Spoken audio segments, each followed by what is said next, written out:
Okay, so we're going to get in a time machine right now. We are going to travel to the future. We're going to 2023, and we are going to be looking at some wide receivers that will be in better situations than that maybe you kind of want to be prepared for. Maybe you want to go out there and say, okay, is Amari Cooper going to be on the Cleveland Browns? Will Desean Watson be playing the entire season? Should we go trade for David Bell? We'll get into it just 1 second. But of course, before we do so, please go down there, drop a like on the video, subscribe to the channel if you play Dynasty Fantasy Football. And of course, if you want to go out there and get in a league with me this offseason, make sure you go sign up for Underdog Fantasy. Over there on Underdog Fantasy, you will see me drafting teams pretty much every single day from here on out on the live stream on the main channel. And when you sign up with promo code FLOCK, you can get in a draft with me, get in a draft with your friends, get in a draft just in the public lobby, and they will match your first deposit dollar for dollar up to 100. You'll get our 2022 Dynasty rankings. You'll get our 2022 rankings. You'll get our Dynasty Rookie Draft Guide. You'll get a ton. Please make sure you go down there. Link in the description and in the comment section. And yeah, let's go right into a wide receiver that we already gave it away. David Bell, I think, is a player that went from being dramatically overvalued to dramatically undervalued in Dynasty Fantasy Football. As we've talked about so long, if y'all just get right back in the time machine, instead of going to 2023, if we go to before the NFL Combine, people were losing their minds on David Bell. People were ranking David Bell before Chris Alave.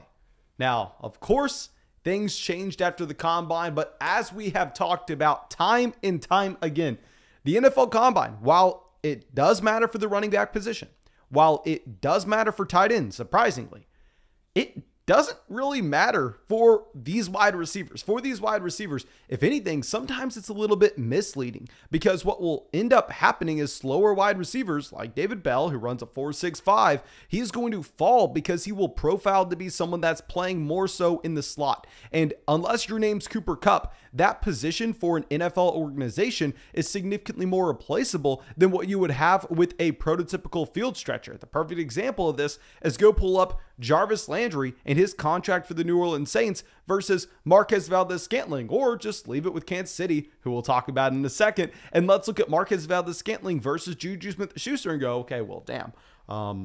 Yeah, teams need speed, whereas in fantasy football, it's not nearly as important. So you're looking at players like Amon-Ra St. Brown. You're looking at someone like Cooper Kupp. These guys that had great production profiles in college get devalued in the NFL draft and are able to come out and provide more fantasy football value than real life value. That's who David Bell is. David Bell goes to Purdue and he breaks out right away. Now, Rondo Moore was on the roster. Rondo Moore was pretty much hurt his entire career at Purdue outside of his freshman season, so I don't want to make it seem like that's some massive deal, but still, he breaks out as a freshman. He ends up dominating his true junior season there at Purdue, and he declares early for the NFL draft. He checks all the production boxes you're wanting to see. I mean, to see over 1,000 receiving yards as a true freshman, to see over 1,200, almost 1,300 in that Purdue offense while playing in the slot, which is what he's going to do at the NFL.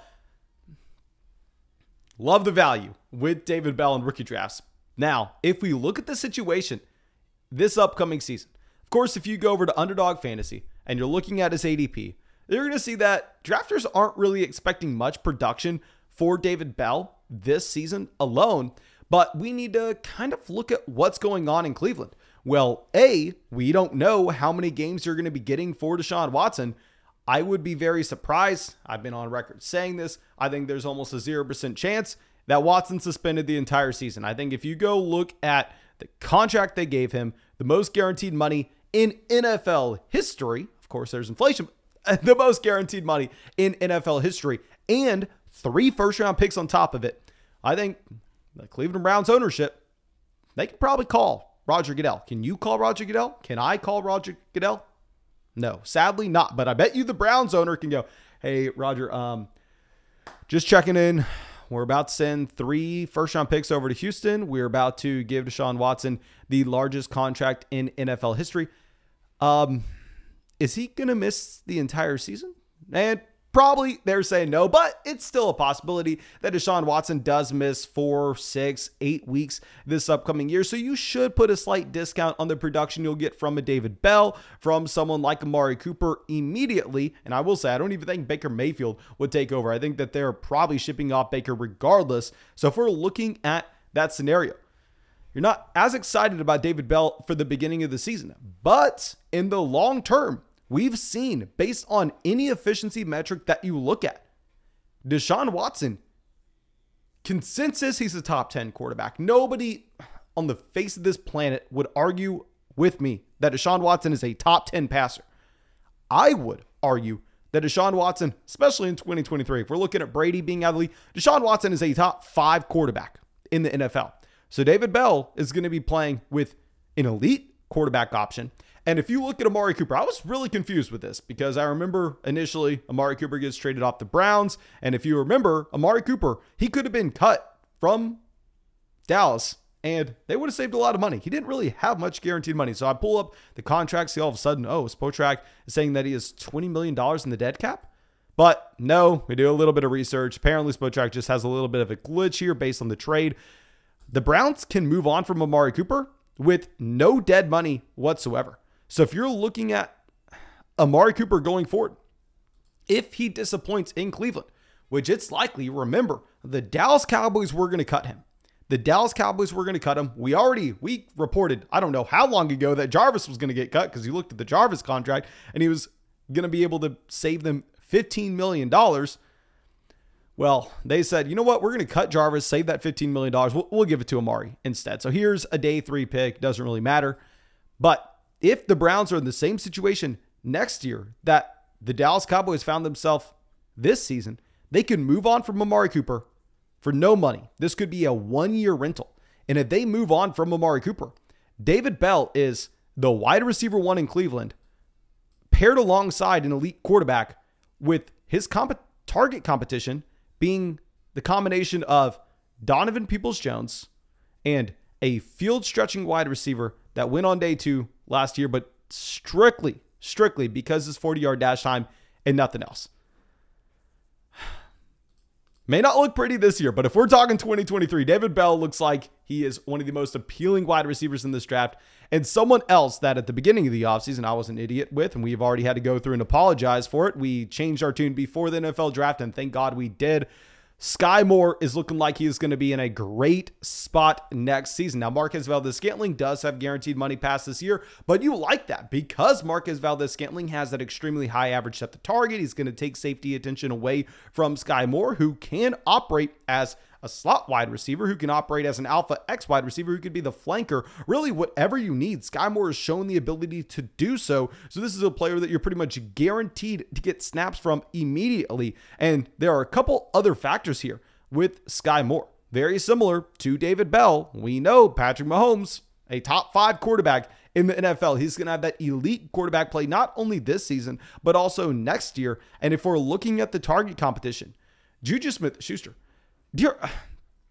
I don't know if this is true. I was very surprised to see this. I think if you're looking at Juju Smith-Schuster's underdog ADP, it's probably a little bit inflated. He's getting paid less than $3 million this year. And beyond that, Juju is not under contract in 2023. So there's a chance that Juju Smith-Schuster is off this roster. And Travis Kelsey is turning 33 this season. 33 this year. So in 2023, Travis Kelsey is going to be a 34-year-old tight end. That's older than Rob Gronkowski currently is. Travis Kelsey, I mean, if you pull him up next to Zach Ertz is a younger tight end, as crazy as that sounds. Now, of course, it doesn't seem like Kelsey's that old because he's been as dominant as ever over the past 2 seasons. I mean, 2 years ago, puts up probably the best tight end season, or at least one of the best seasons from the tight end position of all time. But Travis Kelsey's turning into an old man. Juju Smith-Schuster leaving this roster next year is going to open up a significant amount of targets for Skye Moore, who checks every single box. We already went through this with Skye Moore, drafted in the 2nd round. He had over 40% of his team's receiving production on a per game basis his final season. He broke out as a true freshman with Dwayne Eskridge on that roster. He declares early for the NFL draft. He ran a 4.41 40-yard dash. So he checks damn near every single box. And he'll have less target competition. So I'm excited about it. And I know that y'all are probably tired of hearing me talk about rookies. So I am going to go out on a limb here. And we are going to say that one of these veterans will be in a much better situation next year than he currently is. And he's been in the NFL for quite a while. DJ Moore. Now, DJ Moore just posted back-to-back seasons as a top 5 wide receiver in the NFL with his target share. He is a target hog in this Carolina Panthers offense. Now, the issue is, and I know I am right there with you. If you're looking at DJ Moore getting drafted in the 3rd round of redraft underdog leagues, I agree. I don't think it's great. And the reason for that, quarterback play. DJ Moore has experienced, since 2018 when he came into the league, worse quarterback play than any other wide receiver during that time period. His top passer in 2018, Cam Newton. Now, of course, this is not MVP Cam Newton. This is not prime Newton, who I loved. This is washed Cam Newton. This is end of the career Cam Newton. This is shoulder injury Cam Newton. Then 2019, Kyle Allen. 2020, Teddy Bridgewater. I mean, as we've already discussed so many times before, Courtland Sutton couldn't do anything with Teddy Bridgewater. And everybody wants to come out and say, oh, well, nobody can do anything with Teddy Bridgewater. DJ Moore had a fine season. He was top 5 in the NFL with his target share. And then 2021, Sam Darnold. The quarterback play has been atrocious. In 2023, there will be a few outs, however. Because if you look right now, according to sportsbooks, the Carolina Panthers are currently sitting as the 5th team with their win total this upcoming season. The only teams that are projected to lose as many games as the Carolina Panthers, the Houston Texans, the Atlanta Falcons, the New York Jets, and the Seattle Seahawks. This is a Panthers team that I think we can get excited about the possibility that they're able to bring in someone like Bryce Young. They're able to bring in someone like CJ Stroud. Now, no, I do not think you should ever go out there and trade for DJ Moore on a team that's just rebuilding. Because if you're a rebuilding roster, you can't be trading for a wide receiver. Yeah, he just turned 25, so he is somewhat young. But still, you're not necessarily expecting his value to skyrocket anytime soon with those rebuilding rosters. I'd rather continue to stay flexible, continue to accumulate picks, continue to go out there and try to get those rookies that could 2x, 3x in their value. But if we are looking for a depth wide receiver and we are kind of stuck halfway between contending and rebuilding, and you're going, you know what? Yeah, let's start the year with plans to be a contender. If the wheels fall off, hell, we'll pack it in. We'll trade a couple vets away and we'll just go for the 101 in 2023. I think DJ Moore would be fine to add to a roster like that at the right price. The issue is the Dynasty fantasy football community knows how good DJ Moore is. So he's always going to be valued higher in Dynasty than what his immediate production would be this upcoming season. So it's going to be dependent on your league. I would say DJ Moore is expensive, so I can't come out here and say, oh yeah, he's a smash no matter what. Now, one thing I do want to bring up is if you look at the target share in 2019, it wasn't nearly as high as what you had in 2021 or 2020. But the reason for this is you had Christian McCaffrey healthy for an entire season. You had Christian McCaffrey out there getting close to 10 targets a game. Now, if McCaffrey were to come back this upcoming season, and if he were to be completely healthy, yes, you should assume that you are going to get less production from DJ Moore. It will hurt to say. I know very, very rarely are we ever talking about a running back staying healthy and it hurting a wide receiver in the offense, but nobody else is Christian McCaffrey. Nobody else is getting 9, 10 targets a game at the running back position. Now, if McCaffrey were to get injured again, now, I don't want to put it on the man. I really hope it doesn't happen. I'm still drafting him at the beginning of the first round in redraft leagues. But if McCaffrey were to go down again, the Carolina Panthers, after 2022, could move on with $18 million in the dead cap, but $39 million owed to him through the rest of the contract, so they could save about $21 million. And I would imagine the Carolina Panthers would consider something like that if McCaffrey, say, in week 2, has a hamstring strain, misses 6 weeks, and then in week 7, week 8, week 9, somewhere around there, you have a significant... I don't even want to talk about it, but there is the outside chance that Christian McCaffrey does get cut by Carolina a few years from now, just based on how the contract is and just based on the injuries. Very unlikely, but it's worth being brought up. Now, let's go over to New Orleans. Let's go right back to some of these rookies. And speaking of someone that was top of the NFL, top of the league, top of fantasy football in 2019, you got Michael Thomas possibly on the way out in New Orleans. Now, if you look at the contract, it doesn't necessarily indicate that Michael Thomas could be cut, but we do know that this is a coaching staff that really has no ties to Michael Thomas, as you have Sean Payton leaving, and we know that Michael Thomas and the team have not been on the friendliest of terms. There's an outside chance, just an outside chance, the team's planning on moving on from Michael Thomas through trade based on their addition of Chris Alave in this year's draft, trading up to get Chris Alave, and on top of this, them going and signing Jarvis Landry. But Jarvis Landry at the same time is a player that's only on a 1-year deal, very similar to Juju Smith-Schuster. So there is that outside chance with Chris Alave, if they decide to move on from a Michael Thomas this upcoming season, if they decide to move on from Michael Thomas next offseason, then he could be the bona fide wide receiver 1. And we've seen him going back to 2020. You saw Chris Alave have almost 40% of the receiving yards on a per game basis at Ohio State. We've talked about this a ton, but with Garrett Wilson, with Jameson Williams, and with Jackson Smith-Njigba all on the roster now. JSN, he was 18 years old. Jameson Williams and Garrett Wilson were both sophomores, while Chris Alave was a junior. So you do have to put that context with it, but still breaks out as a sophomore, and he dominates with elite receivers on that same Ohio State roster, is athletic, is drafted with the 11th pick overall. Now, the issue is it's hard to imagine that the Saints are able to bring in a quarterback upgrade that's significant over Jameis Winston. Like, I think it's unlikely that Winston is the starting quarterback next year. I'm worried that the Saints are going to fall in the range where this defense is going to be too good for them to ever have a high draft pick. They traded away their first round pick next year regardless. They can't bring in another wide receiver. They can't go out there and bring in someone like Jackson Smith-Njigba, but they could go and get Jimmy Garoppolo. Like, if we're talking about a pure fit for this team that is supposed to win based on playing good defense and having a quarterback that can just game manage, doesn't really seem like Jameis Winston's a nice fit there. Now, for fantasy football purposes, we want Jameis Winston. We want him to be that DGAF QB. The issue with Alave, unlike David Bell, unlike Skye Moore, he can't have elite quarterback play in 2023. The situation, though, does look pretty good. And I will say, I don't want to make it seem like I like David Bell or Skye Moore over Chris Alave. Chris Alave is a much better wide receiver. I do prefer Alave in Dynasty based on the talent alone. But let's go to our last player here.